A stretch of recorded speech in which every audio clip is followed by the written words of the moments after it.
नमस्कार। प्रारब्ध पर आप सभी का स्वागत। मैं अवनीश। चैनल आपने सब्सक्राइब किया है, इसके लिए आपको बहुत-बहुत धन्यवाद। वीडियोज़ आप लाइक करते हैं, शेयर करते हैं, इसके लिए भी बहुत धन्यवाद। बेल आइकन चैनल का ज़रूर दबा के रखिए ताकि किसी भी अपलोड की सूचना आपको मिले। आइए, परंपरागत थाली स्वागत की, जिसमें पुष्प, चंदन, अक्षत, माला, नैवेद्य और जितने भी और स्वागत पूजन सामग्रियाँ होती हैं, उन सभी को लेके व्यालोक जी का स्वागत कर लिया जाए। व्यालोक जी, बहुत-बहुत स्वागत, नमस्कार। प्रारब्ध के सभी दर्शकों, श्रोताओं और संपादक जी को नमस्ते, प्रणाम, जय जय सिया राम। जय जय सिया राम। साहब, एक समाचार से आज की बात शुरू करते हैं और समाचार बिहार से है। बहुत निम्न स्तर हो चुका है इस देश के विपक्ष का। हारने के बाद भी तरह-तरह की अश्लील सामग्रियां जिस तरह से चुनाव में परोसी गई, महिलाओं के प्रति जो नफरत, जो हिकारत, आरजेडी के माल हवा का, यहां तक मंचों पर, वो भी राजनीतिक मंचों पर, प्रधानमंत्री की माता जी को गाली, यहां से सिलसिला न जाने कहां कहां तक चला, कट्टा, दिस दैट। लेकिन उसके बाद हुआ क्या? बिहार की जनता ने ऐसे थप्पड़ मारे हैं लोकतांत्रिक कि हाल रिजल्ट के बाद पता चला। सुनते हैं कि ऐसे कई कंटेंट क्रिएटर्स को अब आरजेडी के प्रमुख तेजस्वी वो लीगल नोटिस दे रहे हैं कि तुम्हारी वजह से हमारी छवि धूमिल हुई। लेकिन चुनाव के दौरान आप क्या कर रहे थे? आप भी तो पटना की सड़कों पर रील बना रहे थे, तरह तरह से प्रमोट कर रहे थे। आपकी खुद की भाषा क्या थी? आपके जो लीडर जिनको आप मान बैठे हैं, अपना प्रारब्ध आपने तय कर लिया, राहुल गांधी, क्या थी भाषा प्रधानमंत्री को लेके? तो साहब, उसी क्रम में अलीनगर विधानसभा सीट मैथिली ठाकुर, एक युवा जिसने न सिर्फ भारतीय जनता पार्टी के टिकट पर चुनाव लड़ा बल्कि विजय हासिल की। उसके बाद उसको लेके सोशल मीडिया में जिस तरह की अश्लील बुद्धि, मैं वो दिखा नहीं सकता हूं, मैं केवल आपको ये समाचार दिखा रहा हूं दर्शकों। लेकिन साधुवाद बिहार पुलिस को, और बिहार पुलिस अब अपने दूसरे रूप में, और नीतीश कुमार जी चुनाव से पहले ही, आप देखिए, जब सड़कों पर उतार देने की बात की जा रही थी और नेपाल देने की बात की जा रही थी, एक राज्यसभा सांसद या एक विधायक थे, एमएलसी आरजेडी के, मुकदमा कायम करा दिया था नीतीश कुमार ने।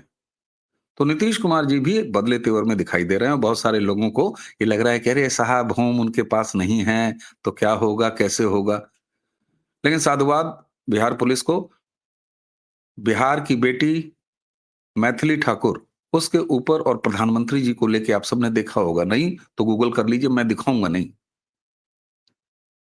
अश्लील और भद्दे पोस्ट करने के आरोप में बिल्कुल छरारा सा युवक लड़का है सर, चूहे जैसा दिखाई देता है। व्यालोक भाई, आपने तो देखा है। इसको गुजरात से पंकज यादव को अरेस्ट करके बिहार लेके आ गई। तो एक ये एक्शन। इसी के साथ दर्शकों, आज एक और विषय पर हम बात करेंगे, जिसमें मद्रास हाईकोर्ट ने, चेन्नई हाईकोर्ट, हालांकि उसको अभी भी मद्रास हाईकोर्ट बोलते हैं, मद्रास हाईकोर्ट ने एक बड़ा महत्वपूर्ण फैसला दिया है मंदिरों के बारे में, मंदिरों की प्रॉपर्टी के बारे में, जिसको लेके हमारे यहाँ लगातार बातचीत होती रहती है और असंतोष भी है कि मंदिरों के पैसे सरकार क्यों इस्तेमाल करे। इस पर भी एक फैसला आया है, और वो फैसला कितना ऐतिहासिक हो सकता है, या मील का पत्थर पत्थर हो सकता है, या रेफरेंस पॉइंट हो सकता है, इन दोनों बातों पर आज हम बात करेंगे व्यालोक जी से। व्यालोक जी, क्या अब आपको तेवर बदले हुए दिखाई दे रहे हैं बिहार के?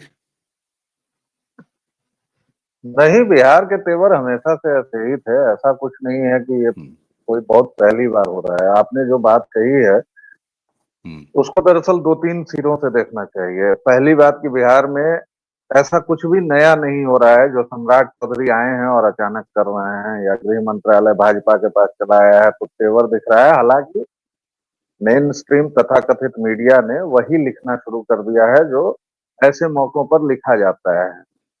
हम्म, शपथ लेते ही एक्शन में आए गृह मंत्री सम्राट, बुलडोजर राज चालू हो गया, ये सब बहुत ही छिछली और वाहियात बात। 2005 हम्म, से 2010 के दौरान, और ये मैंने कई बार कहा है, आपने भी कहा है, बिल्कुल। प्रारब्ध के मंच पर कहा है, कई सारे और मंचों पर कहा है मैंने, कि 2005 से 2010 के दौरान नीतीश कुमार ने 50,000 अपराधियों को फास्ट ट्रैक कोर्ट की सजा दिलवाई थी। फास्ट ट्रैक कोर्ट लगाए गए थे, रोजाना सुनवाई होती थी और 6 महीने के अंदर बिहार से अपराध का नाम, जी हाँ, अगर मैं ये दावा कर दूं कि अपराध का नाम साफ हो गया था तो बहुत बड़ी बात हो जाएगी, लेकिन अपराध इतना नियंत्रित हो गया था कि 6 महीने बाद नीतीश कुमार को सुशासन बाबू की उपाधि दी गई। जिस कमाई को वो आज भी खा रहे हैं 75 वर्ष की अवस्था में, वो पेंशन है उनका, उसी समय उन्होंने संपत्तियां जब्त करवाई कोर्ट के माध्यम से, उसमें स्कूल खोले वगैरह वगैरह। फिर 2010 में प्रचंड बहुमत आया। जो इस बार की जीत जो नवांकुरित बुद्धिजीवी बता रहे हैं कि भयंकर जीत है, महान जीत है, वो भूल जा रहे हैं कि 206 सीटें जीत चुके हैं एनडीए। यही यूटी 2010 में साहब 15 साल पहले, और उसमें जेडीयू को 115 सीटें आई, केवल और केवल इसलिए कि 5 साल में नीतीश कुमार ने जो काम किया था वो ये काम किया था कि शाम के 6 बजे के बाद पुरुष भी निकलने लगे थे सड़कों पर। बिहार में पुरुष भी नहीं निकल पाते थे। अगर आप छटे हुए बदमाश गुंडा रंगदार नहीं हो तो आप 6 बजे के बाद नहीं निकलते थे, और अगर आप 6 बजे के बाद निकल रहे हैं तो मतलब है कि आप भी उसी धरा के हैं। और अगर गलती से कोई पकड़ा गए सामान्य आदमी तो उनके साथ क्या होता था वो सब लोग जानते हैं। 2005 से ये लड़ाई आज 2025 में आई है, तो इसलिए सम्राट चौधरी को चूंकि बहुतेरे कलंक भी मिटाने हैं, जैसे नीतीश कुमार के इतने सारे कामों के बावजूद आपने अपनी प्रस्तावना में कहा कि अभी भी लोग उनसे बहुत टेकन फॉर ग्रांटेड लेते हैं बिहारी, या बिहारी अभी भी उनसे कुछ शिकायत करते हैं। भाई 2-2 बार आप पलट जाइएगा, जनता का मैंडेट ठुकरा दीजिएगा तो क्या कहेगी जनता? ने आपको दिया था 115 सीट, जनता ने इसलिए नहीं दिया था कि चारा चोर को आप जिंदा कर दें। चारा चोर की राजनीति को बिहारी जनता ने 2010 में ही मिट्टी में मिला दिया था, बिल्कुल। आपने पुनर्जीवन दिया उसको, तो आपको वो सुनना पड़ेगा। ये इसका एक पहलू है। दूसरा पहलू ये है कि आज तक बिहार सरकार खासतौर से, चूंकि नीतीश जी पर समाजवाद की लंबी छाया है, तो वो ये ऐसे मामलों में कि ठीक है जायद जायद वाला उनका रुख रहता था। लेकिन अब चूंकि 2-3 चीजें एक साथ हुई हैं जिस पर हम लोगों को ध्यान देना चाहिए। एक्स ने, यानी ट्विटर ने अचानक से सारे हैंडल्स के ओरिजिन क्यों दिखाने शुरू कर दिए हैं? मतलब एलन मस्क को कोई सपना आया होगा, उसने कहा कि आज से हम दिखाएंगे, तो पता चला अम्बेडकर इन इंडिया, और वो ऑपरेट हो रहा है पाकिस्तान से। पता चला दलित्स वॉइस, वो हैंडल हो रहा है ओमान से। पता चला जितने भी ब्राह्मणों को, हिंदुत्व को गाली देने वाले हैंडल हैं, कोई जकार्ता से चल रहा है, कोई कहीं से चल रहा है। क्या मजाक बना रखा है? तो एक तरफा नहीं है सर। ये जो यादव जी को पकड़ लिया गया है वो इतने से नहीं होगा। अब एक्स पर उनकी भी जानकारी निकाली जाएगी, उनको भी खोदा जाएगा, और बिहार में कल एक नया कानून भी इंट्रोड्यूस हो गया है। मतलब इंट्रोड्यूस क्या हो गया है, सरकार ने सख्ती से उसको, कानून तो ऑलरेडी है लागू ही, कर दिया। है ही। सरकार ने कल ये निकाल दिया है कि अब जितने भी प्रोपेगेंडा करने वाले लोग हैं, जितने भी आफा पजामा शेरवानी या इस टाइप के लोग हैं, ऑल्ट न्यूज वाले, उस टाइप के हैंडल संभल के रहें, क्योंकि कोई भी आपत्तिजनक बयान अगर दिया गया तो पहले तो पुलिस उठाएगी बहुत प्यार से, उसके बाद आपसे पूछेगी कि ये सारी चीजों का आप कहीं से सबूत दीजिए जो आपने लिखा है, और सबूत आपके पास होगा नहीं क्योंकि आप तो प्रोपेगेंडा का हिस्सा हैं। जैसे अभी यादव जी ने किया, एआई उनको दिख गया, उन्होंने बना दिया वीडियो, आपत्तिजनक वीडियो था, पुलिस गई गुजरात, उठा ले आई। अब यादव जी का एक छोटा सा परिवार होगा, गुजरात जाके वहां क्या कर रहे हैं पता नहीं, अरे वहां से पिद्दू सा वो लड़का है, आए होंगे, परिवार पाल रहे पिद्दू सा होंगे, लड़का, पिद्दू सा लड़का है। 10,000 8,000 दे रहे होंगे, लेकिन तेजस्वी भैया गमछा, भाई तेजस्वी भैया तुम्हारे 1,500 करोड़ के मालिक हैं, और वो अगर किसी समय फुलटॉस टुन्न होकर भी बड़बड़ाते हैं तो भी जनता उनको ये नहीं कहती है कि वो बड़बड़ा रहे हैं। बात या सही। कुछ कर रहे हैं। आप लोग अपना देख लीजिए भैया, आप लोगों को न कानून की समझ है, न किसी चीज की समझ है। एक विधायिका के साथ आपने देश के प्रधानमंत्री को लपेट दिया, और उसके क्या बाद स्तर क्या रह गया? हुआ? आप तो गए, अब आपका परिवार क्या करेगा साहब? ये दूसरा हम्म, पहलू है। बिल्कुल। और तीसरा पहलू इस सरकार का, एसआईआर अचानक शुरू हो गया। कोई सपना आया होगा, हो सकता है मोदी जी को दिए हो भगवान सपना कि भाई एसआईआर चालू करो। गृह मंत्री हमारे हर एक दूसरे तीसरे दिन कह देते हैं कि एक एक घुसपैठिया को पकड़ लेंगे जी, किसी को बाहर नहीं, किसी को अंदर नहीं रहने देंगे जी। एनआरसी का अलग से उधर से झगड़ा चला आ रहा है। प्रधानमंत्री कहते असम हैं में, डेमोग्राफी सही दुरुस्त करेंगे, ये भी तो और देखिए। प्रधानमंत्री कहते कहते नहीं ही है नहीं बल्कि है, प्रोग्राम चलाए हैं। प्रोग्राम शुरू कर दिया। उधर हाँ। हिमंता है, वो तो भाई साहब पता नहीं क्या कर रहे हैं। और बिहार की एक खबर अगर मैं सुना दूं तो पता नहीं बुद्धिजीवी क्या करेंगे, कहीं नीतीश शाह की नागरिकता वगैरह न छीन ले। सेकुलरिज्म का तमगा तो खैर छीन ही लिया है, नागरिकता क्या अब छीन जाएगी। क्या क्या? क्योंकि बिहार में भी अब अस्थायी डिटेंशन सेंटर बनाए जाएंगे, ये आदेश सरकार ने दे ओह। दिया है। और जो बांग्लादेशी रोहिंग्या आज तक दामाद बन के रह रहे थे बिहार में, उनको भी कुछ दिनों तक वहां रखा जाएगा, उसके बाद डिपोर्ट किया जाएगा। बांग्लादेश की हालत आपसे बेहतर मैं नहीं बता सकता हूँ, क्योंकि आप लगातार वहां पर बात कर रहे हैं। बांग्लादेश में कोहराम मचा हुआ है। अच्छा, मजे की बात है कि ये सब लोग कह रहे हैं एसआईआर की वजह से। मैं ये नहीं समझ पा रहा हूँ कि भाई एसआईआर बिहार में भी हुआ, हम्म। एसआईआर से ये नहीं हो रहा है सर। ये उस कानून के इनेक्टमेंट से हो रहा है जिसके तहत असम सरकार ने बिना न खाता न बही, जो हम कहें वही सही, हम्म। 1950 में कानून लागू कर दिया है। हम्म। कोई भी विदेशी मूल का व्यक्ति जो खतरनाक प्रतीत होगा, उसे बिना किसी नोटिस के, बिना किसी कार्रवाई के 24 घंटे के अंदर देश छोड़ने का आदेश दिया जा सकता आदेश है। और देना। ये किसी बिल्कुल। भी सभ्य समाज में होता है। बिल्कुल। लेकिन भारत ये विचित्र देश चौतरफा है। ये चौतरफा एक तरह से घेरा है। और अब जो है मतदाता सूची का शुद्धिकरण, उसके साथ हमारे नागरिक जो अवैध घुसपैठिए हैं तो उनका शुद्धिकरण, ये एक चौतरफा कानूनों के द्वारा किया गया एक काम है, जिसमें सेंटर, अलग अलग स्टेट, और संभवतः इसीलिए डबल इंजन वाला कॉन्सेप्ट जो है ना वो बड़ा जरूरी है। तो ऐसे एलिमेंट्स को, पंकज यादव टाइप के एलिमेंट्स को ये सोचना चाहिए। और तेजस्वी या उनके नेता उनको अब क्या बचाएंगे? लेकिन एक युवा विधायक और एक प्रधानमंत्री, इन दोनों को लेके इस तरह की भद्दी चीजें, तो ऐसे पार्टी के नहीं समर्थक बचाता है यहाँ उत्तर भाई साहब, प्रदेश में भी नहीं, हैं, आगरा हैं, घूम रहे हैं। नहीं बचाता है। मैं बार हम्म। बार इन लोगों से यही कहता हूं कि आपका कोई नेता आपको देखने तक नहीं नहीं आता है बचाता। भाई, अपना तरीका बिल्कुल। कीजिए।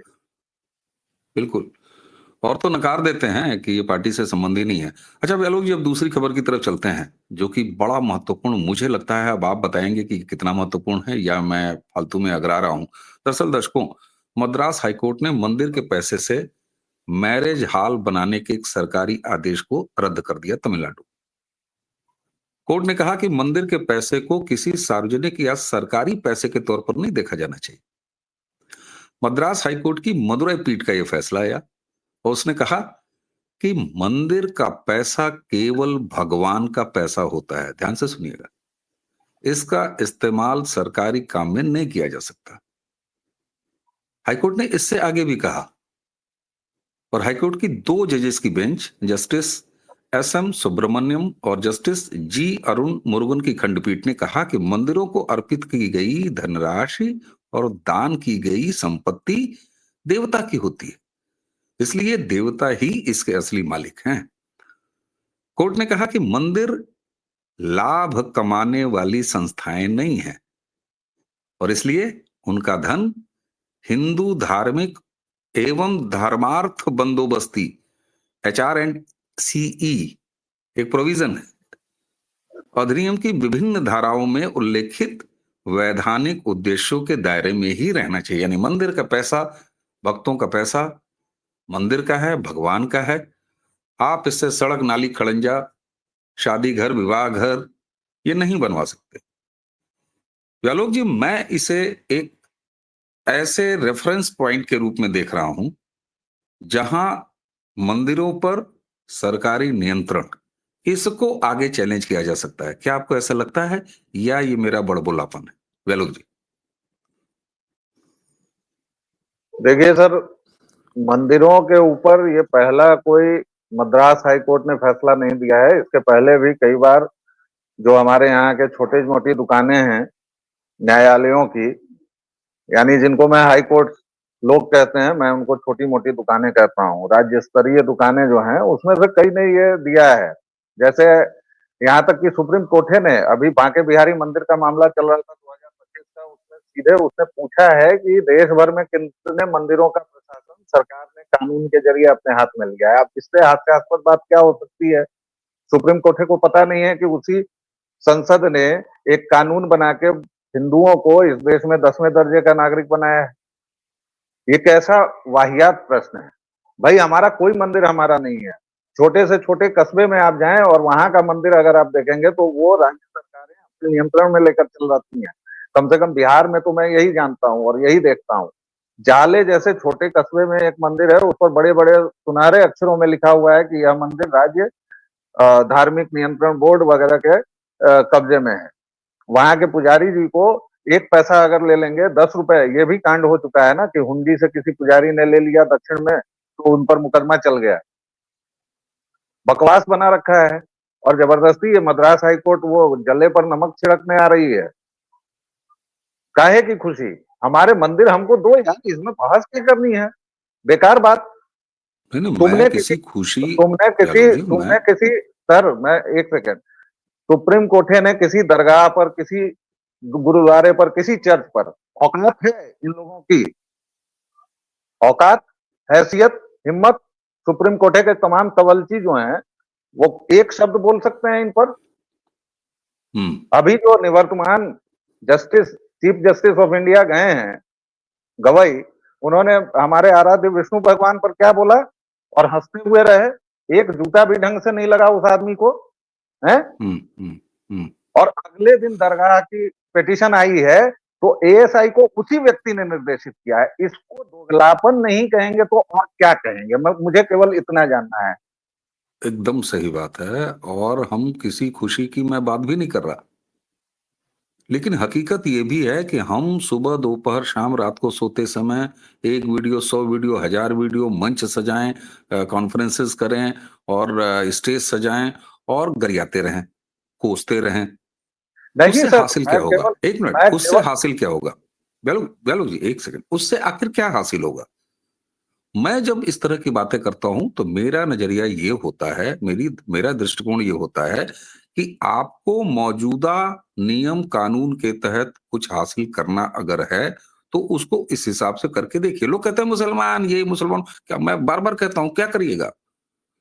समुद्र में फेंक दीजिएगा? तो ये बातें सुनने में अच्छी लगेंगी, आपका रोष मैं समझ सकता हूं। हम लोग लगातार न्यायपालिका के गलत कामों को, लेकिन अगर उसी न्यायपालिका ने इस तरह की चीज दी है तो मैं जो आपसे कहा कि क्या ये एक रेफरेंस पॉइंट हो सकता है? क्योंकि मंदिरों से पर सरकारी नियंत्रण अगर समाप्त करना है तो या तो सरकार करे, और ये स्टेट सब्जेक्ट है, केंद्र से हो नहीं सकता।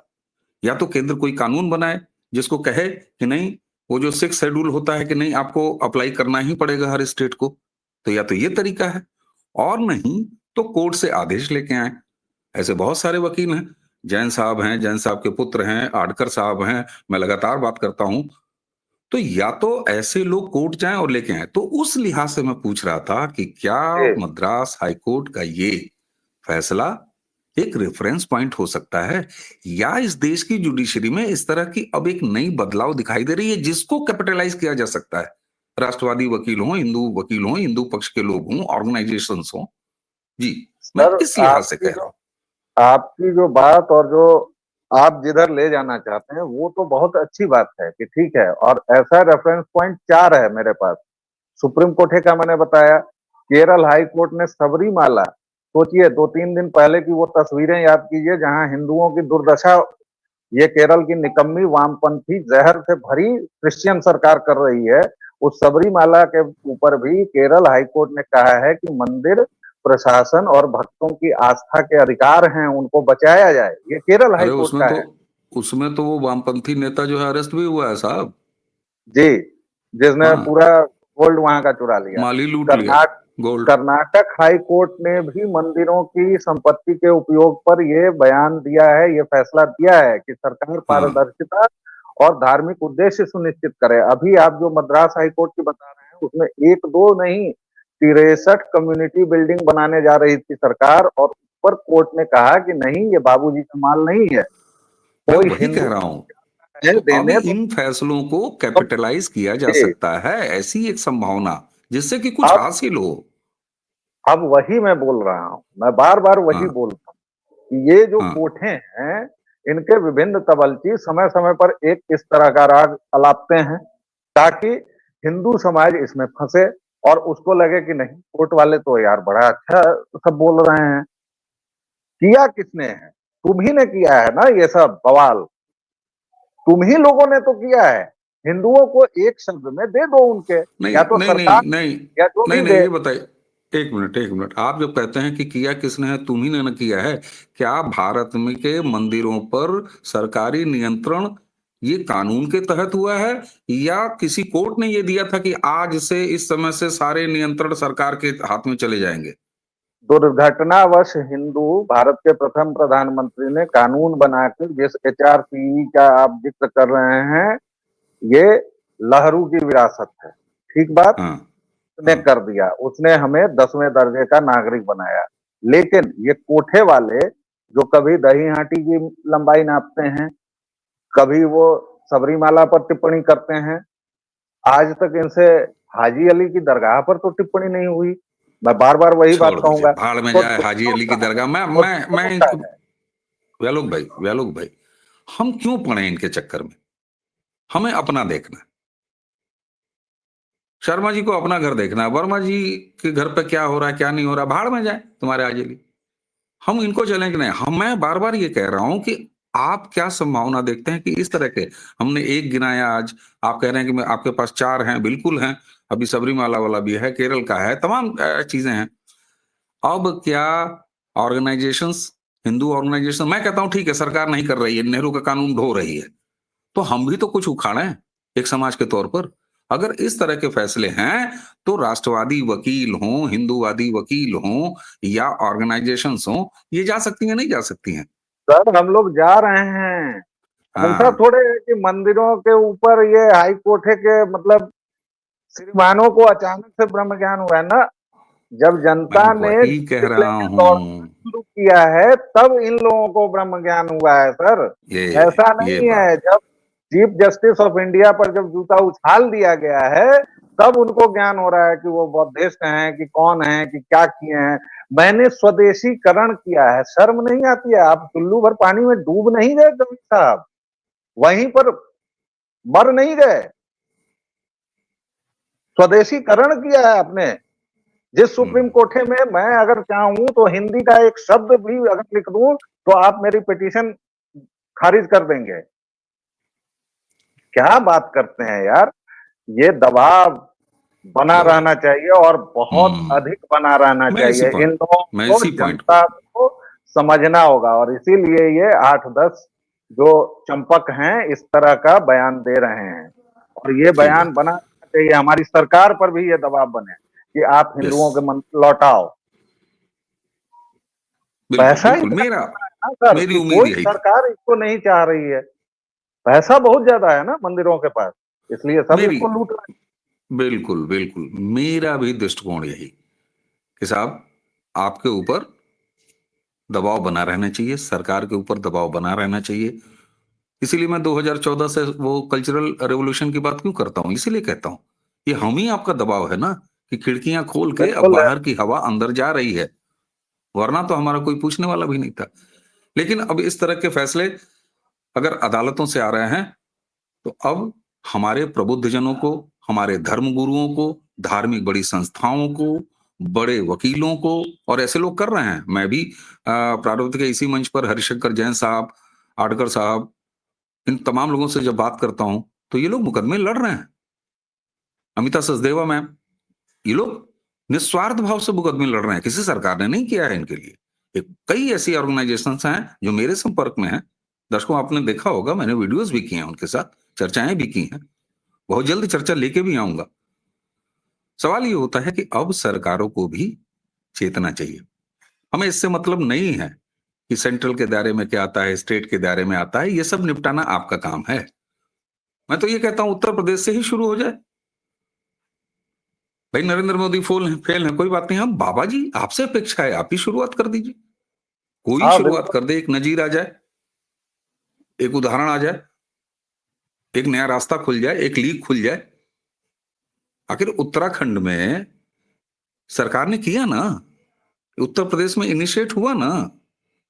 तो ऐसी तमाम चीजें हैं जो कि इनिशिएट की जा सकती हैं। लेकिन व्यालोक जी, आपने जो बात कही कि उम्मीद यहीं से जगती है, इसीलिए मैं ऐसे फैसलों पर बात करता हूं।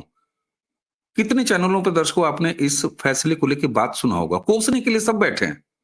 हम लोग भी हर दूसरे वीडियो में कोर्ट को कोसते हैं, जब उनकी गलती होती तो कोसते हैं बैठ के, लेकिन कोसने से क्या हासिल होगा। मैंने इसीलिए महत्वपूर्ण समझा कि मद्रास हाईकोर्ट से निकला यह फैसला, इस पर वीडियो जरूर किया जाए, इसे चर्चा के केंद्र में लाया जाए, ये बताया जाए कि अदालतें अब हमें सपोर्ट कर रही हैं, अदालतें हम जो हमारी फीलिंग है उसको समझ रही हैं और फैसले निकल के आ रहे हैं। और यहीं से कोई ऐसा मामला जरूर निकलेगा एक राष्ट्रीय स्तर पर, जिससे कि सरकारी मंदिर जिसमें हम भक्त अपनी श्रद्धा से अर्पण करते हैं, उस पर सरकारी कब्जे न रहें। बाकी कोसने का, गाली देने का काम तो अनवरत हम और व्यालोक जी करते ही रहेंगे। जब कुछ अच्छा होगा तब भी बताएंगे मिलाट।